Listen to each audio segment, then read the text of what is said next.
Assalamu alaikum and good morning to all of you. My name is Nadir Islam from class 9th. Today we will discuss about the role of rivers in the economy.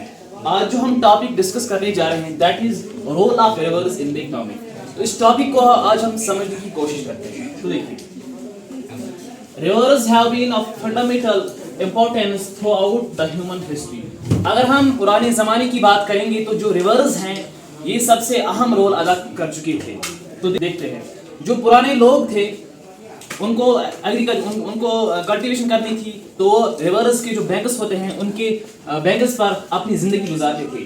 तो उन जो पुराने लोग थे, मान लीजिए ये यहाँ से एक रिवर बहती है, यहाँ पर कुछ ज़मीन है, तो जो पुराने लोग थे वो यहाँ पर अपनी सेटलमेंट, अपनी जिंदगी गुजारते थे, क्योंकि उनको एग्रीकल्चर करनी थी. क्या करनी थी? एग्रीकल्चर करने के लिए पानी की जरूरत होती थी, तो इसलिए वो रिवर्स के बैंक्स पर अपनी जिंदगी गुजारते थे. तो अब हम कह सकते हैं जो रिवर्स हैं ये एक सोर्स हैं, सोर्स ऑफ नेचुरल रिसोर्स. यानी रिवर्स क्या है? Source of natural resource. Therefore अब हम कह सकते हैं जो humans have settled near river banks since ancient time. जो एंशिएंट टाइम से लेकर आज तक जो लोग हैं वो अपनी जिंदगी कहाँ बसर करते हैं? रिवर्स के बैंक्स पर. क्यों? क्योंकि वहां पर पानी मयसर होता है. क्या होता है? पानी मयसर होता है. तो अब हम कह सकते हैं these settlement have now become big cities. तो अब हम देख सकते हैं पुराने जमाने में टेक्नोलॉजी उतनी नहीं थी. अगर हम आज की बात करेंगे तो टेक्नोलॉजी बहुत तरक्की ये कर चुकी है. तो एग्जांपल देखते हैं, इंडिया में इलाहाबाद और आगरा हैं. यानी ये क्या है? सिटीज हैं. एंशिएंट टाइम में उतनी टेक्नोलॉजी नहीं थी. अगर हम आज की बात करेंगे, जो इलाहाबाद और आगरा हैं ये near the bank of river आते हैं, तो ये आज बहुत बड़ी सिटीज बन चुकी हैं.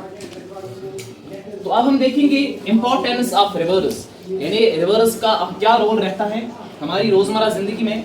Reverse are used for irrigation, inland navigation, hydro power generation. तो इस चीज को समझने के लिए सबसे पहले क्या है? इरिगेशन. तो एक एग्जांपल के जरिए इस चीज को समझिए. मान लीजिए ये क्या है? एक रिवर है. क्या है? एक रिवर है. यहाँ पर एक कोई सिटी है, मान लीजिए इसको नाम देते हैं इलाहाबाद.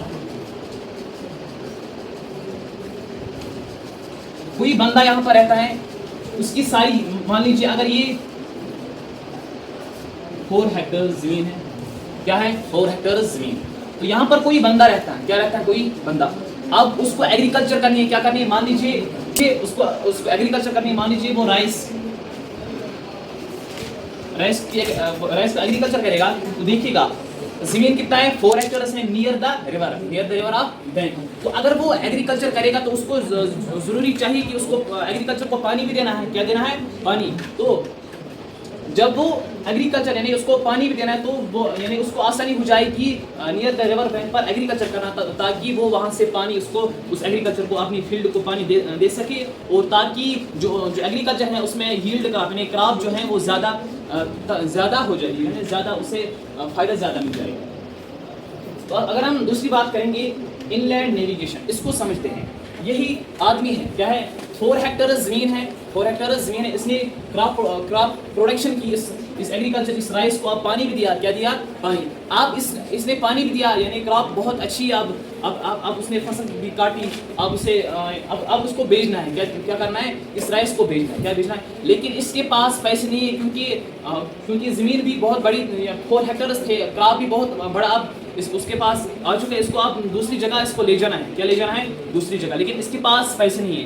तो हम कह सकते हैं ये इसी रिवर के जरिए ये एक जगह से लेकर दूसरी जगह तक इस क्रॉप को पहुंचा सकता है चीप वे में, क्योंकि इसमें इसको ज़्यादा पैसे नहीं लगेंगे. ठीक है, इसको हम कहते हैं इनलैंड नेविगेशन. अगर तीसरी बात करेंगे हाइड्रो पावर जनरेशन. तो पुराने ज़माने में हाइड्रो पावर जनरेशन नहीं थी, लेकिन अगर हम आज की बात करेंगे, आज हम पानी के ज़रिए से पावर को जनरेट कर सकते हैं. क्या कर सकते हैं? जनरेट. और ये आज का हमारा टॉपिक था जो हमने डिस्कस किया. मुझे उम्मीद है कि आपको ये टॉपिक अच्छी तरीके से समझ आ चुका होगा. और अब दीजिए इजाज़त. अल्लाह हाफ़िज़. Assalamu alaikum warahmatullah. This is Naish Manzoor of class 9th with today's topic river pollution. इसमें हम पढ़ेंगे रिवर पोल्यूशन किसे कहते हैं और कैसे होता है. रिवर पोल्यूशन कहते हैं जब भी हम रिवर्स में कुछ ऐसे गंद डालते हैं जो इस्तेमाल करने के काबिल ना रहता हो.